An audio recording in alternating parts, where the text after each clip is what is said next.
Jess is on the move in the Senate over there. Okay, good afternoon. Today is March 31st, and this is the hearings of the Ways and Means Committee. First, I am going to see who's here and call Senate Bill 124. Is there someone here to present 124?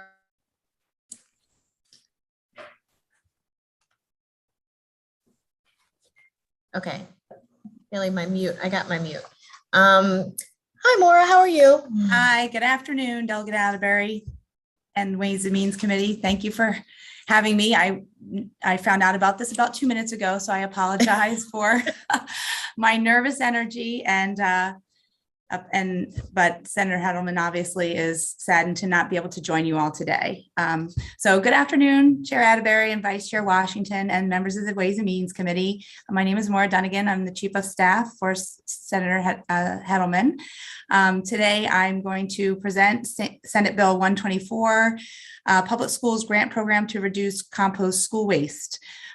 This bill is in the same posture as it came out of the Ways and Means Committee. For the most part, you've heard this bill before. Our state is grappling with food waste. The United States on the whole has set a goal to reduce food waste by 50%, and our state alone generates almost 1 million tons in food waste each year, with only about 15% of scraps being diverted. This bill just creates a competitive grant program to support school-based initiatives to prevent, reduce, and compost pre- and post-consumer food waste. It passed unanimously out of the Senate EHE Committee. It also passed unanimously on the floor. The Budget and Tax Committee has approved $250,000 in funding for this program. Originally, I think the request was $500,000, but Budget and Tax has approved the $250,000. The grants would have support not only just for composting, but for training and education, for offer versus serve programs, so that food waste is not generated to begin with. It develops innovative systems to maximize opportunities to serve food that has already been prepared. It contracts with commercial composters, purchases on-site composting bills, and other innovative techniques for managing school-based food waste. On the whole, we've had a tremendous outpouring of support from advocates. You all may have received postcards from students in your district. They've been down here visiting. They sat on the floor in the gallery, and they've been calling and all of our offices over here in the Senate, as I'm sure they have done in the House as well. So in general, our students, communities, and planet can't wait. Reducing and composting school waste is good public policy and to meet critical social and environmental needs during these very challenging times. Senator Hedelman and I both urge a favorable report on SB 124. Are there any questions on SB 124? Okay, seeing none, that concludes the testimony on SB 124. Ms. Dunnigan is going to present for Senator Hedelman on Senate Bill 638. Okay, thanks again. So Senate Bill 638, Public Schools Student Athletics Requirements and Reports, the Elijah Gorham Act.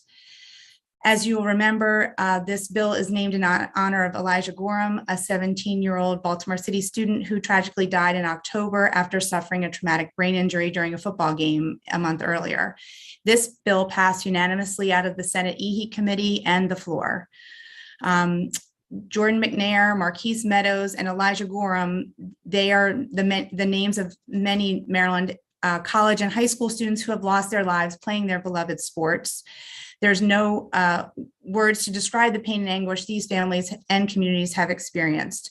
When examining the circumstances surrounding their deaths, it's hard to not believe that more could have been done to prevent them. I won't go through all the details of this bill, as I think you've heard it before, but just to reiterate some of the key components, this bill, as amended, would require that each board require high school and middle schools develop a venue-specific emergency action plan and share them with students, athletes, families, and the school community, and have coaching staff to rehearse them. that they have AEDs and cold water immersion instruments on site and within a short distance for each school-sponsored event and practice. Requires coaching staff that are trained in AEDs and cold water immersion present at each school-sponsored practice and event. These cold water immersion techniques don't need to be expensive. Cold water tanks, they can be very low cost things like putting out a tarp and a Gatorade ice water and wrapping the student athlete, and it can be the difference between life and death. The bill would also require coaching staff to train twice a year on how to use AEDs and facilitate CWIs, cold water immersions, and ensure that an automated external defibrillator is provided on site and is located at or within a 3-minute walk from an athletic practice or event on school property. We did have an amendment to clarify that middle school and high schools were included consistently throughout this bill, and some other technical changes to the bill. But basically, creating and strengthening state policy will reduce the risk of injury or death for these student athletes. Emergency action plans are life-saving and prepare schools and coaches to handle emergency situations and prevent catastrophic deaths. This legislation will equip students, staff, coaches, and others with necessary tools to keep athletes safe on and off the field. And we ask your support of SB 638. Thank you. Thank you. Are there any questions for SB 638? Okay, seeing none, that concludes the testimony on SB 638. And SB 951, Mr. Dugan is going to be presenting again for Senator Heddleman. Thanks once again. This is SB 951, the Inclusive Athletic Attire Act. This bill is just seeking to codify the right of student athletes to modify their athletic uniforms and to comply with requirements or preferences that align with their religious or cultural practices. Students should never have to choose between their faith and participating in sports. An athlete who wishes to honor their faith tradition by wearing a turban, a hijab, or wearing long sleeves under a jersey should not be penalized, ostracized, or otherwise excluded from participating. This bill, which has bipartisan co-sponsors in the Senate, has passed unanimously out of committee and on the Senate floor.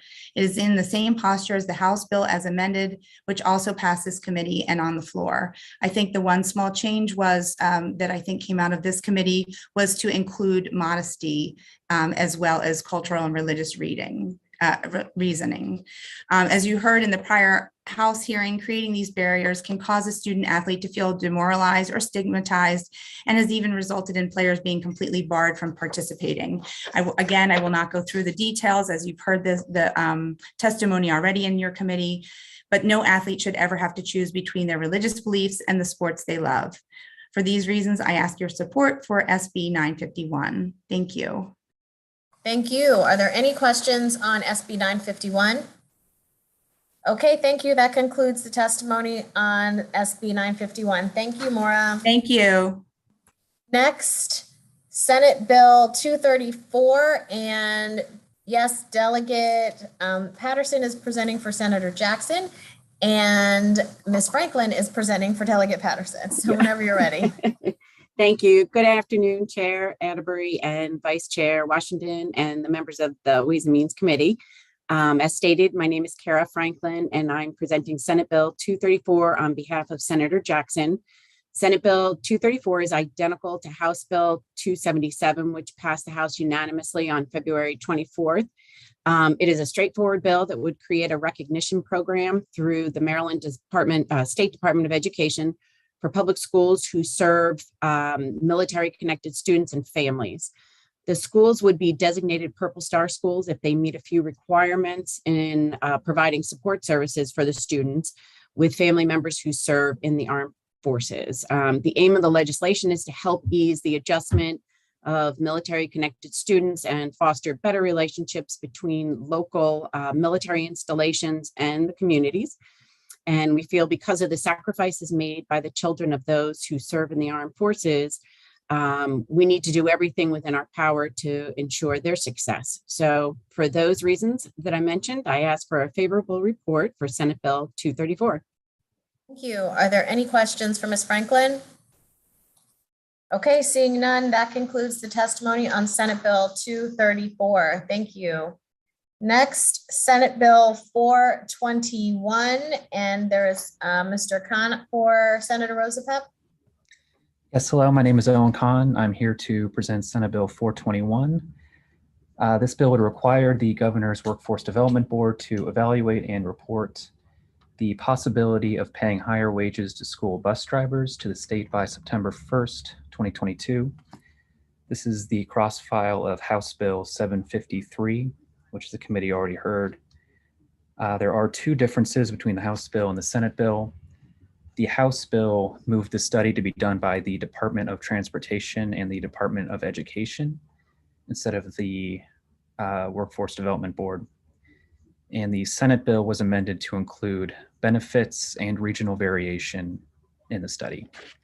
And with that, we ask for a favorable report. Thank you. Are there any questions from the committee? Okay, seeing none, thank you. That concludes the testimony on Senate Bill 421. Next, Senate Bill 478, Senator Hester and Brandon Ingalls here. Yes. Hi, Yes. Brandon. Good afternoon. Thank you, Chair Atterbury, Vice Chair Washington, and members of the Ways and Means Committee. For the record, I am Brandon Ingle from the Office of Senator Katie Fra Hester, and I'm here to briefly present on SB 478, which aims to further support the career and technical education components of the Blueprint for Maryland's Future by adding 2 relevant members to the CTE committee. This bill is identical to HB 541, which your committee heard from Delegate Chi on February 17th. I believe there are 2 amendments that have been requested by members of the committee to put guardrails on who those members could be from career colleges or skilled trade organizations, which we are more than happy to accept. And for these reasons, and to respect the committee's time, I would respectfully request a favorable report on SB 478. Thank you. Are there any questions from the committee? Okay, seeing none, thank you. That concludes the testimony on Senate Bill 478. Next, Senate Bill 705, and Ms. Sullivan is here to present on behalf of Senator Zucker.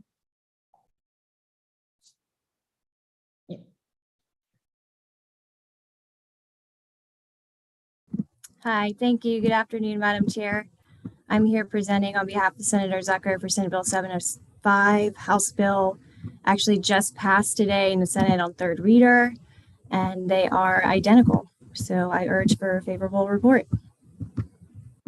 Senator Zucker would also like to make it very clear that he would like to thank Delegate Eversole for all of his help on this issue. So thank you so much. Oh, good job, Eversole. Woohoo! No, Shannon, you don't have to be nice to me. They're not here in this committee. So it's not Did you see the vice chair's thumbs down? Okay. Any questions on Senate Bill 705? Okay, seeing none, that concludes the testimony on Senate Bill 705. Ms. Sullivan will now present on behalf of Senator Zucker on Senate Bill 706. Thank you. Good afternoon again, Madam Chair. I'm here, Shannon Sullivan, presenting on behalf of Senator Zucker for Senate Bill 706. Based on leadership with Budget and Tax Committee and Appropriations, the governor has agreed to fully fund this. Again, identical cross-file, urge for a favorable report. Any questions for Senate Bill 706? Okay, seeing none, that concludes the testimony on Senate Bill 706. Thank you. Next, do we have someone here for Senate Bill 717? Senator Simon Ayer. Okay, well, I'm just making sure I'm not missing that. Okay, we'll circle back to that. Do we have anyone here for Senate Bill 852, Senator Carter? Yes, ma'am. Okay, calling Senate Bill 852, and go ahead and introduce yourself, please. Hi, I'm Beatrice Omwating. I'm presenting Senate Bill 852 on behalf of Senator Carter. Senate Bill 852 is another step in the ongoing effort to educate and prevent teen dating violence.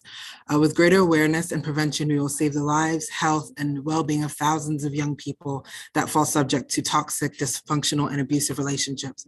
We can also decrease domestic violence and strengthen families because teen dating violence is often a precursor to domestic violence. Senator Carter has worked on this effort for more than a decade, since the heinous murder of Howard County teenager Kristen Marie Mitchell by the hand of her boyfriend. Kristen was an amazing young woman whose life was unnecessarily cut short and could have been saved had she and her friends known what dating violence looked like and been equipped to extricate her from the abusive relationship. Many of us know of the tragic murder of Montgomery County teen Yeardley Love by her boyfriend, which was a highly publicized story in media. Her family formed the One Love Foundation.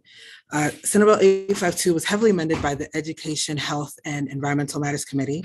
There's no cross-file, and the bill equips school personnel with the skills required to recognize students experiencing teen dating violence and provides them with access to resources to aid students in crisis. This bill is consistent with previous legislation passed by the General Assembly to ensure that the state's health curriculum includes boundary awareness, consent, and prevention of sexual and relational abuse. For all these reasons, we urge a favorable report on Senate Bill 852. Thank you. Thank you. Are there any questions? Okay, seeing none, that concludes the testimony on Senate Bill 852. We are going to jump to House Bill 1479. I see Delegate Learman is here, so whenever you're ready. Great, thank you so much. Hello, members of the Ways and Means Committee. I'm Delegate Brooke Learman here to present HB 1479. So this bill actually comes out of my role as chair of the Joint Committee on Pensions.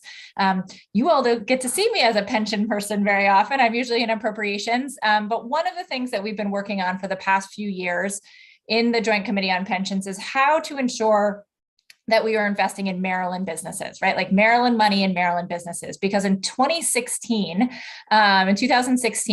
we passed legislation that said that one small part of the sweeper provision, which is sort of extra money that we send to the pension fund every year, a piece of that should go from the pension fund to TEDCO to invest in Maryland. Well, for a variety of reasons, that hasn't gone as well as we hoped it would. It just didn't, the deal that the pension system was able to make with TEDCO, TEDCO is just not set up to do what the pension system wanted it to do. So this, so we had a number of hearings. We had a hearing in the summer, a long discussion about it. And then in the fall, we talked about this idea. And we came up, and Senator Griffith and Senator Elfreth came up, and we all worked on this bill to say, okay, instead of having the money go to the pension fund and then go to TEDCO, we should just take a piece of that money and give it to TEDCO so that they can then use it to invest. So this allows unappropriated general fund surplus to be invested in the state via TEDCO through a new fund, the Maryland Equity Investment Fund. And this is really essential. We are one, there are many states across the country that are doing much more in-state investing of their dollars to help grow their entrepreneurs, to help seed companies. So delighted to bring this bill to you today. I'm being very brief, but of course I'm happy to answer questions and get more information to you. The Senate cross-file of this bill passed unanimously out of the Senate, and I'm pleased to have the House version of it here today, and I ask for a favorable report. Thank you. Any questions for Delegate Learman? Okay, seeing none. Thank you, Delegate. Thank you. Appreciate it. Next, I saw Senator McCray hop on. Is he on here? Might have saw that he wasn't going, so he had to hop off. Okay, so next calling Senate Bill 362 and Ian Ullman.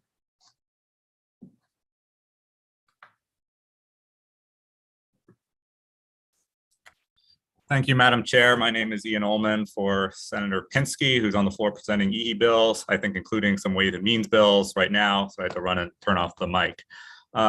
This legislation, Senate Bill 362, establishes some guardrails for virtual schools. Obviously, over the last couple of years, every jurisdiction in the state was forced to establish temporary virtual schools. So last summer, Senator Pinsky convened a work group to work through some of these issues with a number of stakeholders, including MSDE and the state superintendent, as well as a representative from the teachers, from the state board, from a local board of education, I think a principal, to try to work through some of these issues. And this bill, Senate Bill 362, is an effort to encapsulate some of the recommendations that came out of that work group and to establish some guardrails for virtual schools in the state. We're not trying to ban them. We think that they can be useful in certain situations. We want to make sure, though, that we establish the right guardrails for those. I know the vice chair had a similar bill that came out of Ways and Means. There are some similarities in the bills in attempting to do that. And I think Senator Pinsky and Delegate Washington are planning to meet in the near future to go over the bills and see if they can come out with a common approach. So that's Senate Bill 362. Any questions for Senate Bill 362? Delegate Hartman. Thank you, Madam Speaker. And thank you for. I got elevated. I'm sorry, Madam Chair. I'm so used to talking. I'm usually so sullen in committee and so vocal on the floor that it threw me off. So, but anyway, thank you, Madam Chair.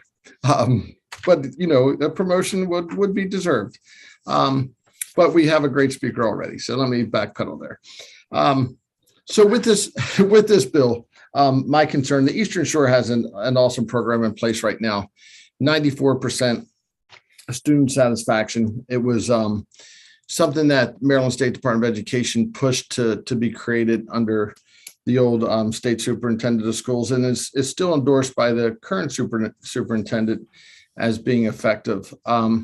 This bill, if it passed, if I'm not mistaken, and this is what I'm looking for, we have about 350 students enrolled. If this bill is passed, would it push those 350 students that are all registered in public schools, possibly out of the public school system into private schools and other places? If you look at the end of the bill, there's some uncodified language that addresses that program. It gives them 2 years, first of all, as long as they meet certain performance requirements. I think they can't be in the lowest 10% as determined by MSDE. They can continue to operate. After that, they could continue to operate if they come into compliance. One of the requirements in this bill is that virtual schools can't be run by a for-profit company, similar to the way the state's charter school law runs. So if this school were to find a nonprofit to operate it, or one of the jurisdictions on the Eastern Shore could run it, as they all, like I said, ran virtual schools over the past couple of years during the pandemic, it could continue to operate. So the bill does not seek to single any particular program out. It tries to be fairly neutral about that.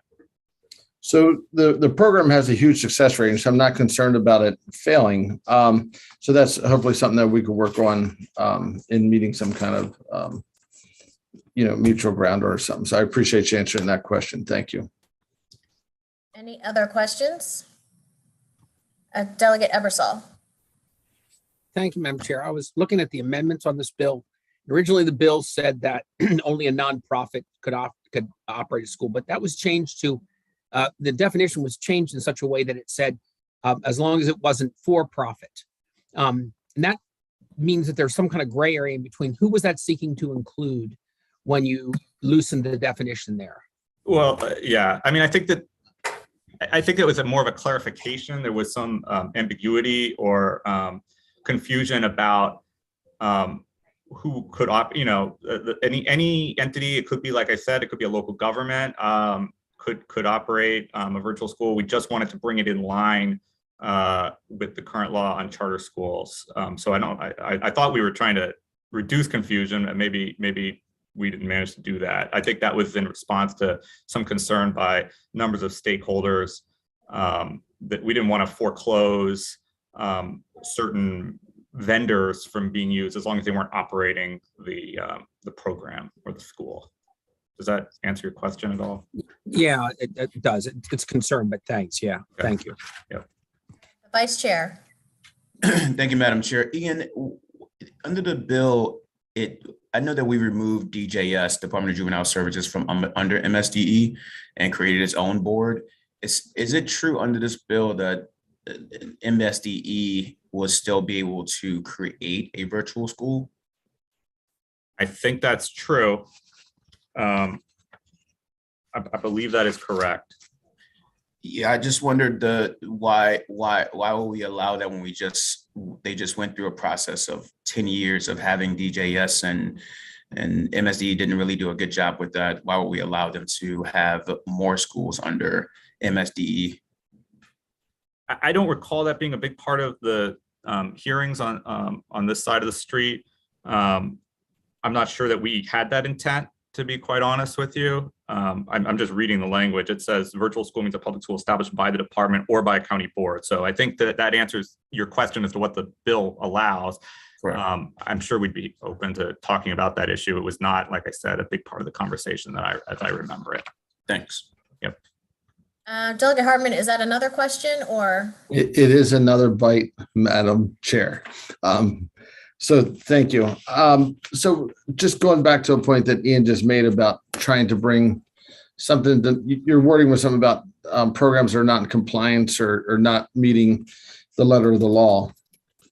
So the Eastern Shore program, I would hope is in compliance or meeting the letter of the law when the state superintendent, recently wrote a letter March 14th, strongly supporting the program and asking for consideration to the continuance of this particular program. So can you help me understand with what you're saying as far as those trying to bring it into compliance? Right. So we worked with the state superintendent, and that's part of where the language that I referred to on the last page of the bill came from. They asked for the authority to close down a virtual school if it wasn't meeting the performance metrics that I talked about. And beyond that, we gave the extra 2 years. I think the issue would be, Senator Pinsky and the committee felt that we should not allow for-profit entities to run virtual schools. It doesn't mean that they can't offer a class or they can't provide software or anything like that. It's about the entire school, and that's just a policy judgment. They felt that just like we don't allow for-profit charter schools in the state of Maryland run with taxpayer money, that the same should apply to any virtual schools in the state. So it's just a policy call. Okay, so that was policy that Senator Pinsky is trying to create with this bill. Okay, thank you. Are there any other questions? Okay, seeing none, thank you, Mr. Allman, and that concludes the testimony on Senate Bill 362. Senate Bill 438, Senator McCray. Thank you, Madam Chair. I do feel like I'm a committee member. I've been here for 3 days straight, I believe. I'm coming to you for the record, Senator for the 45th Legislative District in reference to Senate Bill 438. You all have already voted out House Bill 383. Which is in the same posture as Senate Bill 438, but it basically codifies a program around young readers, making sure that our young people can get books in the mail from that standpoint. Baltimore City has already been a beneficiary of this for several years, making sure that we turn this into a statewide program. Questions for Senator McCray? Okay, thank you, Delegate Eversole has a question. Just an easy one. Thank you, Madam Chair. It has a cross file, doesn't it, Senator? Yes, sir. Yep. I always got one. Mark Corman is my cross. I think you're sending it over in full agreement is my feeling on that. It is in the same posture. Yes, sir. Beautiful. Thank you. For all those with listening ears, heard the good senator say that. So thank you. Y'all have a blessed day. Thank you, Senator. Okay, next, Senate Bill 870, and Mr. Brown is here to present that on behalf of Senator Washington. Yes, thank you for having me. I'm here representing Senator Washington for Senate Bill 870. It's for the Baltimore City Youth Hub. The purpose of this bill is to create a data aggregation system for youth engagement. Currently, there is not a apparatus for collecting the data from youth engagement programs in Baltimore City, and the city would like to create a data hub so that they can better analyze youth engagement and youth programming to encourage more educational opportunities and more efficiently run and effective youth education programs. Are there any questions on Senate Bill 870? Okay, seeing none, thank you very much. And that concludes the testimony or the hearing on Senate Bill 870. Next, Senate Bill 908.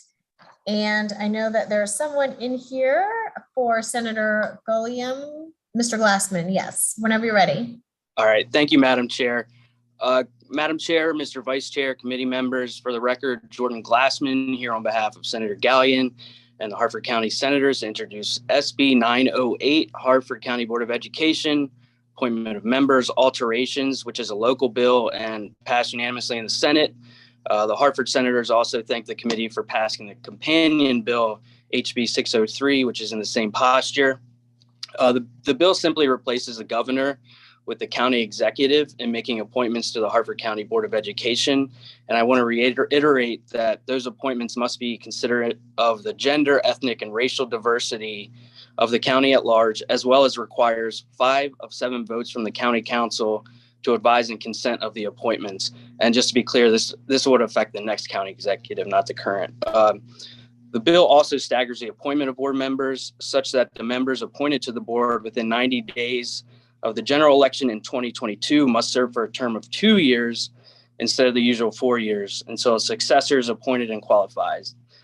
Subsequently, members would be appointed in the presidential election years and serve for a term of 4 years. I thank the committee's time and I respectfully ask for a favorable vote. Any questions? Delegate Ebersol. There was a fair number of unfavorable testimony on this coming from HCEA, MSCA. Actually, HCA gave information, but drew attention. NAACP, was there any reaction to this in the delegation when this bill passed? I don't believe the delegation has met since that testimony was put in. I don't believe that testimony was put in on the Senate side when we had our hearing. And we've also put in this bill last year. I know they did put in opposition then, and that's where the amendment came from to ensure the racial and diversity of the whole county at large when appointing members to the board. Thank you. Delegate Lasanti. Excuse me. Thank you, Madam Chair. And I just wanted to answer Delegate Ebersol's question. The bill in the Senate was different than the bill that we have in what we have out in front of us now. Also, we had a public hearing at home, and all of these folks that have submitted written testimony did that as well at home during our public hearing during the summer months. Delegate Griffith. Thank you, Madam Chair. Just to answer your question a little bit more, Delegate Ebersol, I was the original sponsor of this bill.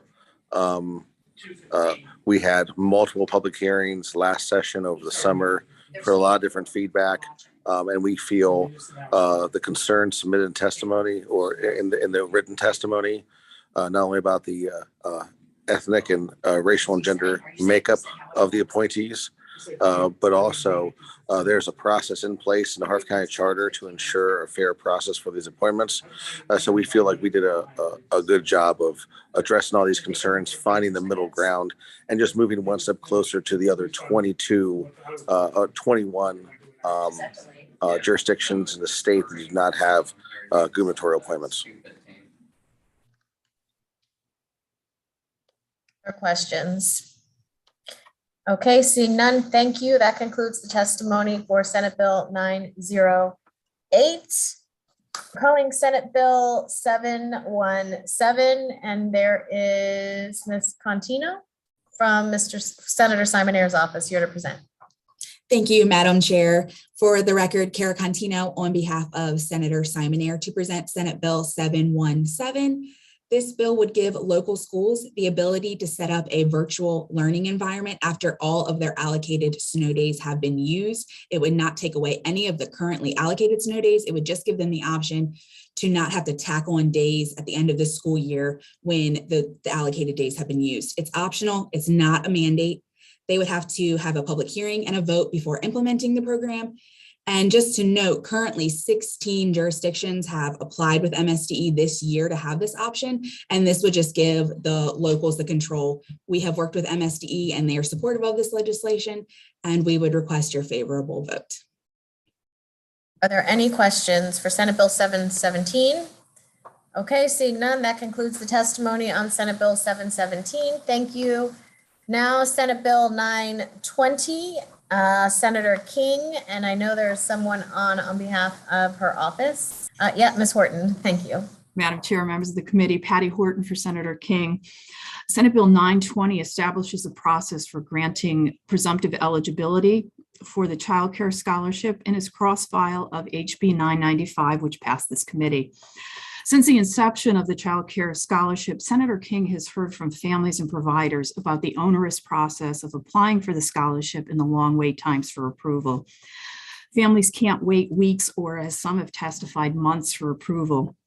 This burdensome process has resulted in families losing employment opportunities or losing open childcare slots. Presumptive eligibility, which has been implemented with great success in other states, will simplify and accelerate the process for the Child Care Scholarship. Senate Bill 920 was unanimously passed in the Senate, and the cross-file passed the House with only one dissenting vote.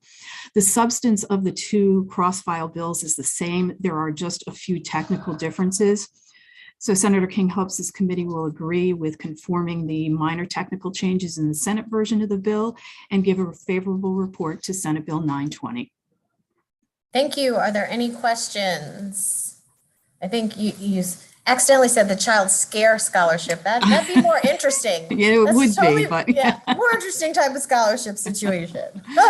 All right, thank you. That concludes the testimony on Senate Bill 920. And our final bill of the day, Senate Bill 952. And Mr. Clark is here on behalf of Senator Huff.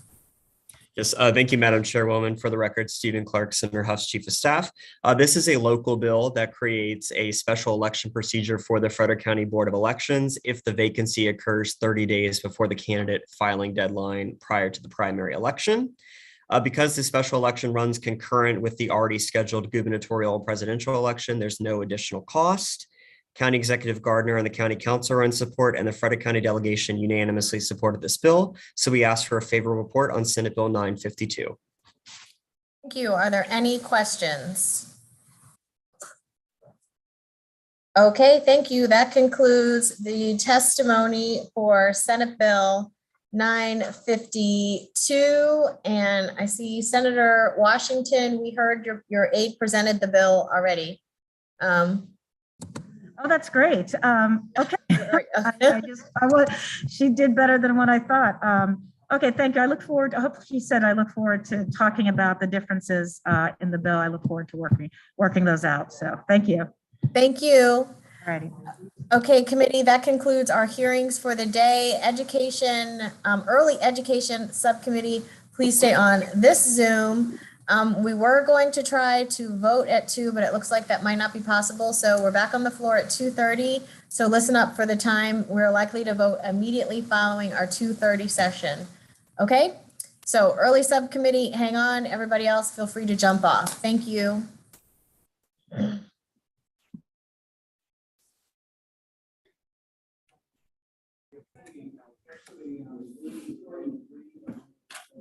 All right, who we got? We've got Delegate Branch, and we've got Delegate Guyton, we've got Delegate Asante and Delegate Wogan. Okay, that's a quorum. So I'm calling to order the meeting of the Early Childhood Subcommittee. We're going to take up 2 bills. The first bill we're going to take up is going to be Senate Bill 438. We just had the hearing on this. We have discussed this bill in spirit. Unless there's something that someone heard in the hearing that concerns them, I'd like to entertain a motion on that bill. I see a hand, meaning I think Delegate Guyton is moving favorable. Do I have a second? Second. I saw a second. All in favor of the bill. There's no amendments. All in favor of the bill. Raise your hands, please. And you can do your normal shout in there, Delegate Wilkins, if you want to. And that carries, that's fine. And then on Senate Bill 705, we have amendments. They've been described to us in some detail earlier. There was nothing in the hearing I heard that addressed the amendments in a serious way. Does anybody have any more commentary on those amendments? Okay, seeing none, I'll entertain a motion on those. Move favorable. Thank you. Just a hand. Got a second. All in favor of the amendments, signify by saying aye, please. Aye. Great. Aye. Got them. I see Griffith too. Thank you over there. I see you. And now on the bills amended. Any discussion? Seeing none, I'll entertain a motion. Move favorable. And we got both of them there, and all in favor of the favorable motion. Give me a hand in the air or a shout. We have enough. That'll carry it. I see Griffith. And so we're fine. Okay, those two bills are ready to go. Thank you very much, all of you, for your flexibility today. Cheers.